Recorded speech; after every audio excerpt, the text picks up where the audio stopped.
Você que está em casa, preste atenção nessa história.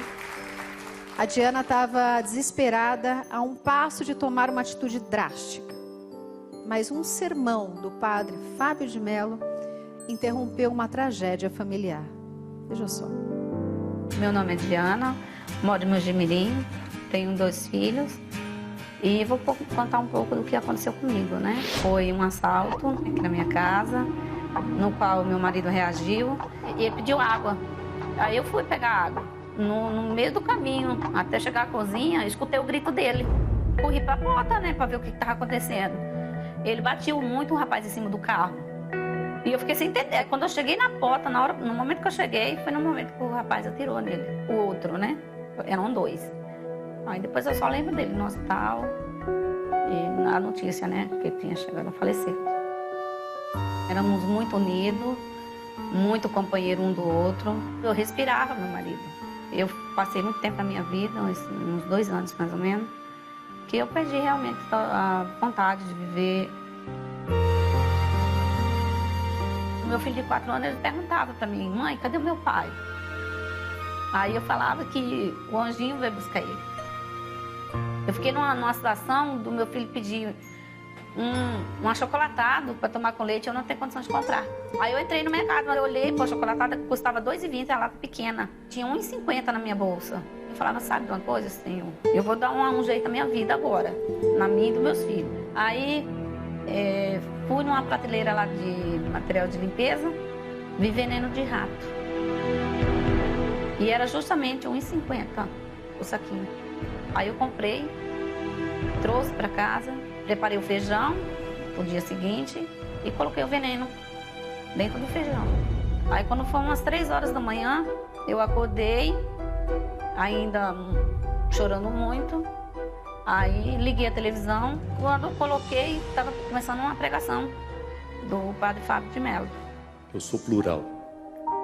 No meu coração eu abrigo multidões, de maneira que hoje é inviável pronunciar o meu nome sem identificar nele, sem colocar nele muitos outros nomes. E tudo que realmente o padre estava falando era justamente para mim. Então, Jesus misericordioso usou a boca do padre Fábio para falar tudo o que ele falou naquele momento. Foi Jesus. Eu olhava para o padre, não via o padre Fábio, eu via Jesus Cristo falando para mim. Que foi naquele momento que eu pensei e repensei a minha vida. Meu sentimento hoje pelo padre é gratidão. Ele é uma ponte de Deus para chegar a mim. A importância do padre Fábio na minha vida é eu ter a vida hoje. O que eu tenho para falar para o Senhor hoje é que meu coração vai ser eternamente grato ao que o Senhor fez por mim e pela minha família. Mesmo sem o Senhor me conhecer, mas o Senhor salvou a minha vida naquele momento, na vida dos meus filhos. Peço que o Senhor continue me abençoando, a mim e a minha família. E um forte abraço. Que Jesus lhe abençoe. Amém.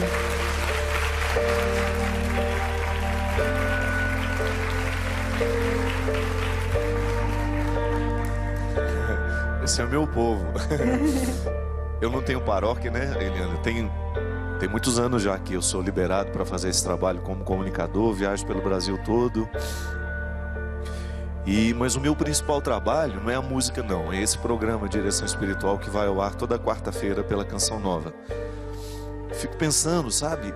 Às vezes o meu cansaço é muito grande, o meu trabalho é muito exaustivo. Eu não desisto por causa disso. Toda vez que a vida fica muito pesada para mim, e falo, vou diminuir um pouco. Não. É para isso que eu nasci. Para ter a oportunidade de levar Deus de maneira leve, de maneira inusitada ao coração das pessoas. E eu fico muito emocionado quando vi a Diana e quando ela me contou essa história. Na verdade, eu confesso que eu já tinha até esquecido um pouco dos detalhes dela. Eu sabia que eu tinha sido muito importante no processo dela. Mas toda vez que eu olho para o rosto de pessoas assim, que eu desconheço a história, mas que eu sei que de alguma maneira eu estou alinhavado ali na vida dessas pessoas, eu renovo com Deus o meu compromisso de continuar sendo o padre que eu sou. Muitas emoções nessa Páscoa. Falando em emoção, um depoimento de muita emoção. A Rosemary sofreu um acidente, em frações de segundo o carro capotou e a vida dessa mulher virou de cabeça para baixo. Veja só esse testemunho, em que o padre Fábio de Mello conseguiu colocar tudo de volta aos eixos. Olha só. Meu marido, ele era muito especial, porque ele era o meu melhor amigo. Nós tivemos o Nicolas, ele foi muito planejado, o nosso namoro foi longo, mas foi maravilhoso. Então, foi, assim, uma bênção, né? O casamento todo foi uma bênção. O Nicolas, ele era um anjo. Ele só falava de amor, tinha um amor muito grande pelas pessoas. Era uma criança de Deus mesmo, um anjo que parecia sobrenatural. Estávamos voltando de São Paulo, indo para casa. E a uma certa altura da estrada, eu não sei porquê, porque eu não consigo me lembrar, o carro capotou. Eles foram jogados para fora do carro, o carro estava querendo pegar fogo e as pessoas me tocaram e viram que eu estava viva. E nesse momento eles me retiraram. O Nicolas, ele faleceu poucas horas depois do acidente. E o Rico faleceu no outro dia. Isso aconteceu em 2008.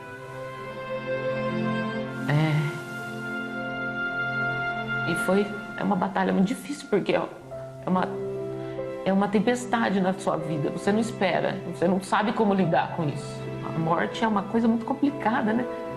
E minha mãe sempre orando por mim, pedindo um anjo que me ajudasse. E eu fui para um acampamento na Canção Nova.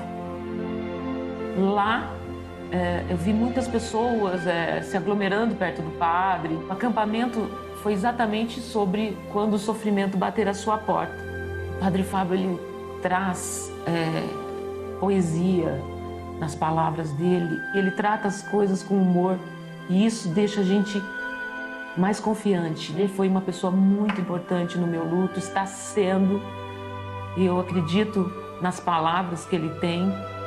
Eu sei que ele é uma pessoa abençoada, que ele foi colocado por Deus na minha vida. É por isso que eu amo o Padre Fábio de Mello.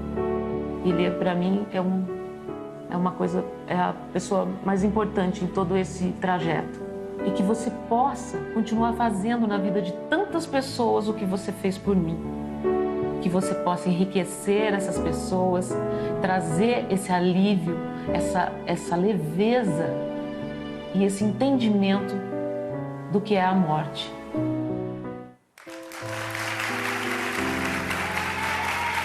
Ai, padre. Imagina, você sai de casa, vai fazer uma viagem de férias, de repente você volta e sua família não existe mais.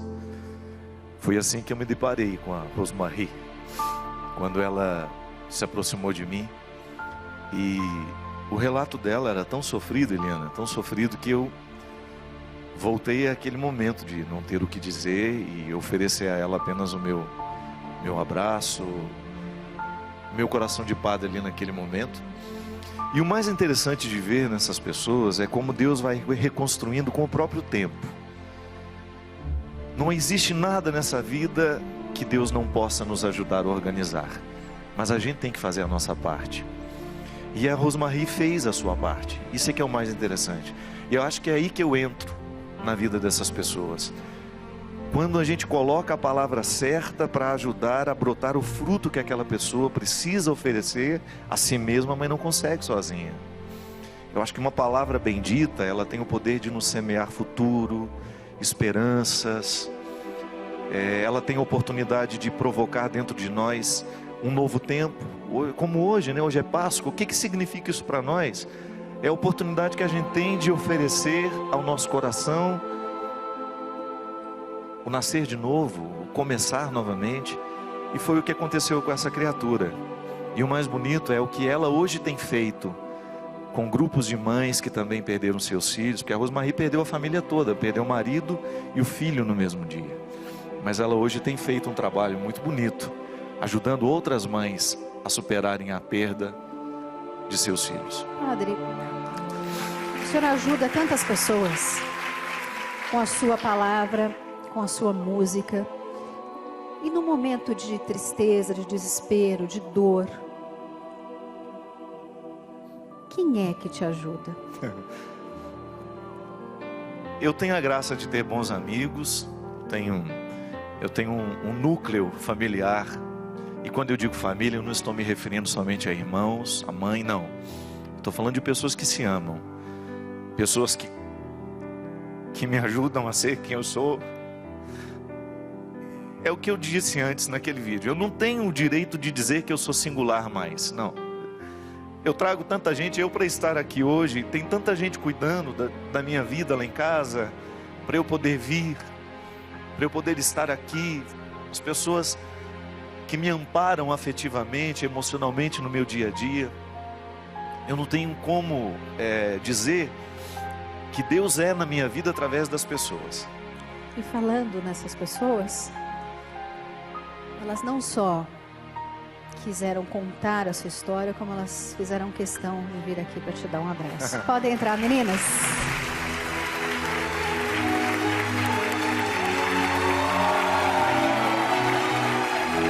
Elizabeth, Meridiana, Ana, Rosmarie.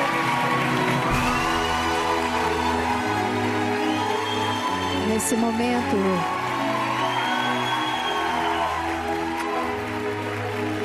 de Páscoa, de renovação, da ressurreição de Cristo. Hoje aqui com histórias reais, histórias que nos tocam, histórias que podem estar acontecendo mesmo com você. E que o nosso programa sirva de alguma maneira de um aconchego, de um abraço, Rosmarie, de um carinho. Aproveitando a sua presença, o seu carinho, um dos momentos mais especiais da minha vida foi quando nos encontramos no pé do Cristo Redentor. Ali eu pude conhecer não só o padre, mas eu conheci a pessoa bondosa, de paz, muito especial, porque ficamos alguns minutos sentados ali conversando sobre a vida. Então, se tem uma coisa que eu posso te dizer, é que o Senhor alcançou esse público todo, não só pela sua palavra, mas principalmente pela sua alma bondosa e verdadeira. E eu queria, Padre, com o seu dom da palavra, que o Senhor, com essas imagens, pudesse deixar uma mensagem para todos os brasileiros que passam por uma dificuldade, que precisam de uma palavra de Deus, que precisam de um conforto, precisam de um apoio. Fica à vontade, Padre, vamos mostrar. Hoje é um dia que a gente precisa recordar que Deus está dentro de nós, que não há nada, nenhuma situação, por mais difícil que seja, que tenha o direito, o poder de apagar dentro de nós essa certeza de que Deus nos guia. A ressurreição é isso, minha gente, é a gente ter a oportunidade de proclamar que Jesus é vivo em nós, que as nossas atitudes podem anunciá-lo, que as nossas palavras podem dizê-lo ao mundo, mas que, sobretudo, que os nossos gestos podem fazer Jesus estar presente no mundo. Quando a gente opta pela bondade, quando a gente opta por fazer o bem, Deus tem a oportunidade de visitar o mundo através de nós. É isso que eu desejo, que nessa Páscoa a gente seja um lugar onde Deus acontece. Canta pra gente, Padre.